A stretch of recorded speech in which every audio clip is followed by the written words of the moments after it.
Kamikaze came out. Did you listen to Kamikaze? Mm-mm. Did you listen to Kamikaze? I heard when he was playing it. Did you listen to Kamikaze's full album? No. So therefore, I am the only one here qualified enough to speak on this album. So I will give the review before we hop into the beast and all the other shit that happened. Number one, Kamikaze is easily the best Eminem album in probably 10 years.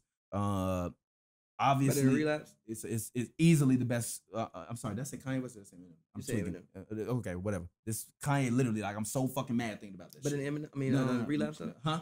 Relapse. Yes. Did you like Relapse? There has never been an Eminem album that I didn't take some enjoyment with the exception of the past two albums. Those to me were subpar pieces of work, and I don't.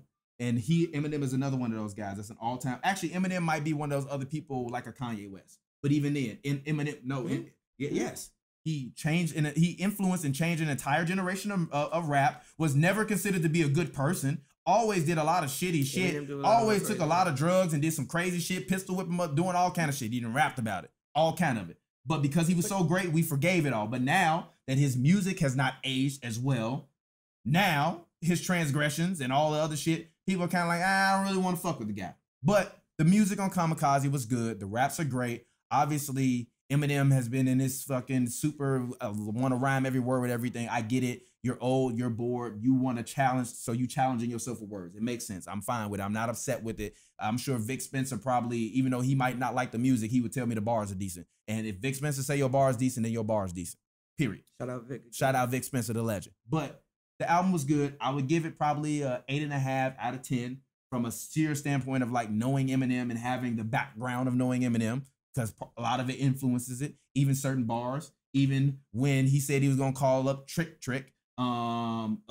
I was like, all right, well, I know who Trick is, obviously from. Oh, so he really said that? He said it in a song on Kamikaze. That's hilarious. He literally said. He literally said. I just thought MGK was just talking. He literally said that he was gonna call up Trick and ban MGK from the city, whatever. Right? That was a real. Yes. That's funny as hell. So if you know who Trick is and you from the Midwest, you understand how deep he is in Detroit and how well respected he is. He's like the Jay Prince of Detroit, right? So you understand how respected he is, right? The album was good. The disses were cool. They were surprising. A lot of it for me was shock value. Does a lot of it have replay value? Not necessarily. I haven't really listened to it since MGK dropped his diss. So with that being said, before we talk about what we're going to talk about Eminem, because I know you watch everything on the internet, so hopefully you watching this shit and you hear me say how much I liked your album before we talk about everything else that happened after that, because that's an entirely different situation. Let's go. Have you heard Rap Devil? Mm-mm. You haven't heard, come on, G. You ain't heard Rap Devil, one G. song on everybody. Come on, G. We'll play real quick. So Rap Devil, you said that you hadn't heard Rap Devil. Now you've heard Rap Devil. First of all, what do you think about Rap Devil? I personally thought, just real quick, it was up there with Back to Back. I thought it was back-to-back levels of vicious. Yeah, it was definitely back-to-back level of vicious. It's not better than back-to-back, but I think it's back-to-back levels of vicious. It's probably one of the better diss records this decade. This decade? Wow. Like, yeah. I mean, I haven't heard everybody that diss everybody, but like at least the one I can think of that were prominent is probably one of the better diss records this decade. Well, you know why it was so strong is because he had like decades of material to work off of. You know what I mean? Like he literally went back from like square one, just been making fun of him since then. Yeah, and also part of it for me is look, like he used Eminem's strategy against Eminem. Don't make a movie called 8 Mile where you call yourself out and say everything that's terrible about yourself to keep your opponent from saying something bad about you. Yeah, he literally said the whole thing. He hit all 5 spots like in the most supreme. Like he gave that man so many bars and hit so many topics. I was like, okay, number one, he already said nobody ever liked me, so this is nothing new to me. Number two, he already said you a legend. You're a top 10. They made a movie about you. You're amazing. You're a legend, but quit. And he embarrassed the man. He was rapping, eating cereal without a shirt on. And on this man Eminem diss, he responded, "Is that cereal or is that oatmeal?" I'm like, no, stop. It's fine, Eminem. Put down the pen. Yeah, literally. And I mean that with no disrespect. I like the new album, but the amount of replay value that it has is low. Because I haven't been listening to it, so obviously it's low, and that's just what it is. One of my favorite bars actually in that song was when he said, "Don't take my verse off Yellow Wolf's album." I didn't even know he had a verse on Yellow Wolf's album, but like if Yellow Wolf's album comes out and that verse isn't on there, then like I'm like, yo, M, you petty as hell, bro. Like, what's up? Yeah. Like it was not. That was first of all, MGK could always rap. I never thought MGK couldn't rap. Like I remember my little cousin, shout out my cousin Brian, put me on the MGK back in like 2010. So like I've been knowing who MGK was before he was even signed to Bad Boy. So I always knew that like MGK could rap. And when the disc came out, first I didn't even know they were mad at each other. I had zero idea that he did. I had zero idea. So I'm laying in bed. It's like 2 a.m. I see like MGK, Eminem disc. I'm like, man, this shit probably like whatever. I get to playing and I'm like, oh fuck, like oh, I'm like, yo, this is really good, bro. And it was like a little 2-minute clip. So I immediately hopped up, went on YouTube, and I was like, oh my god, I cannot believe my ears. This man literally went crazy. No, this was definitely a win for MGK. Like it was a great opportunity. It's the number one song on iTunes. It has been for like 5 days. The number one song. The number one song on iTunes. No, what I love about it is like, I mean, I never really listened to him or really knew about him, and now I'm gonna go check him out. Like, this was probably the best thing for his career ever. No, yeah. I mean, yeah, it was, especially because he ended that man. He ended Eminem, but also like I've known well, not known, but I met MGK back in 2010 when I was still in Chicago when he had first got signed to Bad Boys, and the Bad Boy, and that was when he was like, he had to be like 20, 21. He was a wild motherfucker.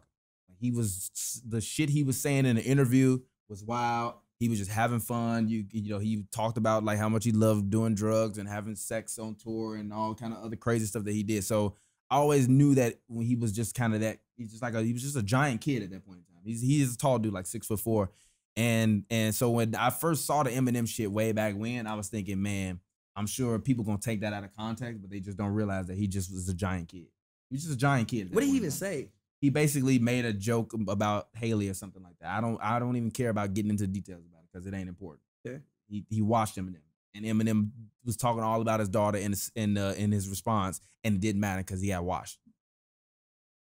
Literally mentioned that man's daughter about 4 times in his response just to MGK. No, you can't throw the first blow, get hit with a haymaker, and then start throwing low blows, bro. It's a wrap. I don't understand what Eminem thought was gonna happen once he made that. Like, how do you think it was gonna play out for him? Like, you're 46. Like, I mean, hey, like, still dissing. I mean, I don't think that there's an age on dissing, but the same thing, like I said on the last episode, like what people gotta realize is that this is literally adults spitting poems over music. People just happen to die over it. That's just really what it boils down to. So, I mean, he 46. He felt like he needed to write a poem about that man. He wrote a poem about that man. It was one of the probably the most evil lyrical poems ever, but it was still a poem at the end of the day. I mean, it's just been a bad, besides the fact that his album sold. Like, obviously, anytime Eminem drop, Eminem's gonna sell. Like, of course. Honestly, like, I tweeted Eminem got washed on Twitter, and like, people from Montana were in my mentions with pitchforks immediately. Literally, I was like, I don't even know how this even got here. I was like, he sold 250 for, like, yeah, we know he sold 250. He's like Eminem. Like, right. Eminem could breathe on something. He's still probably, I would say, top 10 biggest rap artists out. Still. Yeah. Still. I actually looked at. It's very few people who come out and sell more records than Eminem right now. Yeah, I think Relapse is one of the highest grossing in the last decade. Actually, no, really, there are only the kings of rap that can outsell. There's Travis, Cole, Travis. Travis. I told y'all last time. Travis been the superstar to me. Travis, Cole, Kendrick, Drake, and that's it. That's it. Cause Jay can't do it no more. Ye can't even move. Ye can't do it no more. No. Jay can't even move more than that with Beyonce. We're doing an album with Beyonce. Yeah, that album only did like 150. Yeah, I know. That like so. There's still so. There's is definitely not a question. So anytime I say he had a bad week, obviously it's not about sales. But as far as like his reputation, that was probably the worst week Eminem's ever had. Like as like far as a rapper ever. Right. With in between MGK and the Joe Budden thing. Yeah. He had a bad week. Speaking of Joe Budden thing, what did you think about that? Do you think that was too far? No. Nah. That's the truth. Yeah, I mean, nah. It's pretty much what everybody's been thinking. I mean, I think you were the first industry plant was like, I was like, Jesus Christ. And I started thinking, I was like, not the worst. Maybe. But like, but look, the same thing with the NBA players was like, you still got to play of course, yeah, of course. Like, also Eminem said everybody loves to talk about how I only sold records because I was white, but you ain't never seen a white rapper sell records like me since me. So, yeah, it was good. Like, nah, like there's no question. If we just talking about as far as when rapping goes, I don't think you can name a rapper who raps better than Eminem. Like raps. Lupe Fiasco. Now you could say Lupe Fiasco. Fine. Lupe Fiasco. Now you could say his music age, however you want to say it age. But if we just talking about bars, like bar for bar, you can't really name again. Like I don't think you can name a rapper who quote unquote raps better than Eminem. Fiasco, I can. Okay, fine. You want to say Lupe? I'll rap him in his sleep. Okay, fine. You want to say Lupe? That's fine. I feel like it's Lupe, Jay-Z, Kendrick is up in there, and that's probably off the top of my head. I think it's probably it that I'll put up in that echelon of rapping. So it's not about that.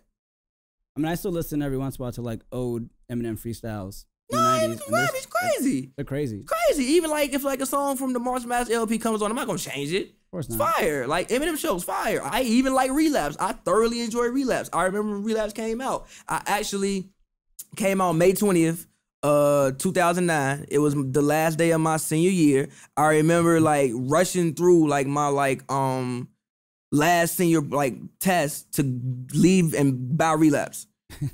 That's how excited I was for Relapse dropping. Literally. I remember staying up to like 5 a.m. to see the With You video. So I thoroughly enjoy Eminem. That's how big of an Eminem fan I was growing up. But since the turn of this decade, I haven't really enjoyed too much Eminem. I haven't. And this, like, I did not expect MGK to do that. And then with what Joe Budden, like, first of all, I want to give a shout out to Joe Budden. I think he's had one of the best rebrands damn near like ever. As far as just rebranding himself. Like I think he's bigger now than he ever was as a rapper. Yeah. I think he's bigger now than he ever was as a rapper. He can be doing this for way longer. Pump It Up was at his height? Yeah. I think people knew Pump It Up but didn't know Joe Budden. I think people now know Joe Budden. Yeah, I knew like, Pump It Up. I think Pump It Up was bigger than him. Yeah, easily. I never listened to a whole Joe Budden album. Yeah, like most people haven't. But what he's done with the podcast has been amazing. So even still, like I'm gonna make like why do people want Joe Budden to rap? When Joe Budden was rapping, you didn't want to hear it. Yeah, now you want him to rap. Leave the man alone. Even him saying I'm retired, like Joe, stay retired. Stay retired. You are doing amazing things. You're giving us way more joy doing other things than rapping. Even though I will never disrespect Joe Budden's rapping ability. He's one of the greatest rappers, but we didn't had this argument with the homie before. Just because you can rap great don't mean I want to hear you. Like, no. It kind of reminds me of that producer Illmind, who rebranded himself too. He has in the producer world, huge podcast, huge influencer, makes music with everybody. But before this podcast, I didn't give a fuck who he was. Okay. But all of a sudden, I mean, it's amazing. What's the podcast about? Just producers. He literally talks to producers and just talks about how they got into the game. It's called Blap Chat. It's really good. Yeah, go check that out. Shout out to Illmind. But shout out to Joe Budden too. Like he's been giving good content. But my whole thing with all this is, especially with all these artists, especially even people that's in Hollywood, you did it. Now it's time to keep going. You know what I mean? Yeah. Like I don't want Joe Budden to get complacent. I enjoy what he is making. I am genuinely a fan of his podcast. Actually, Joe Budden, you probably got one of the only I don't even listen to the podcast. I watch the video portion of it because I'm not I got shit to do at work. So not me listen to podcasts. But I'll like cut on the video and let it play and then watch the video, whatever. And I always watch the videos. I even watch some of them that's like an hour long. So just keep it coming. Yeah, like just besides like obviously the stuff. And don't start rapping again because all it's gonna do is take away from the momentum that you have with everything else, and you don't need to do that. Joe Budden is gonna be like the Black Barbara Walters in like 5 years if he keeps doing what he's doing. He's very well spoken. He has a look like he's great for it. I mean, and he also looks like he could either be like half white or half Puerto Rican or something like that. So he don't even, you know what I'm saying?